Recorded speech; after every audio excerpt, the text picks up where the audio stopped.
Pagdating ng edad na 40, lumalaki ang tiyan natin. Kaya huwag hayaang lumaki, gayahin ang 4 na exercises na to para manapanatili or maiwasan ang lalong paglaki ng ating tiyan. Una, yan, i-spread ang 2 paa na ganyan. Ang kamay ay ganito, tapos mag-bend down tayo.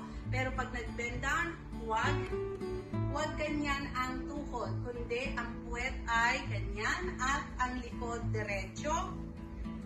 Itatap natin ang dulo ng ating kamay sa floor at gawin natin ng 2 minutes. Okay, let's do it. 1 and down. Kailangan iset ninyo ang timer. Kung hindi nyo kaya ng 2 minutes, 30 seconds is okay. Number 2, idikit konti ang mga binte, ang mga kamay ay nasa side. Ngayon, mag-mini squat tayo na ganyan. Again, kailangan matigas ang tiyan at ganyan ang pagbaba, hindi ganito. Alright? 2 minutes din na ganito.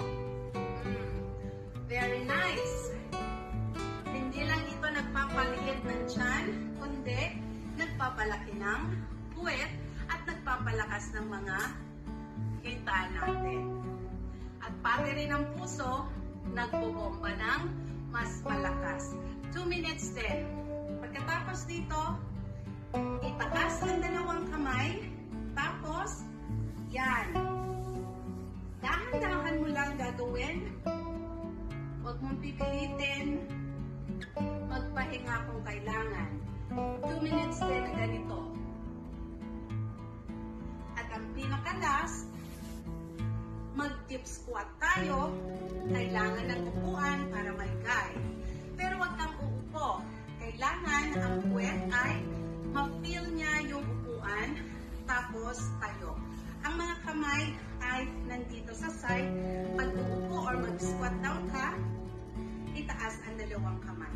So, ganyan ang posisyon. So, 1, 2 minutes. 2, 3, panatilihing matigas ang tiyan. Yan lang. Ulit-ulitin ninyo ang mga to araw-araw, umaga o gabi. At tingnan ninyo, liliit ang tiyan, gaganda ang puwet, at lalakas ang katawan. O yan, pakashare na para makatulong.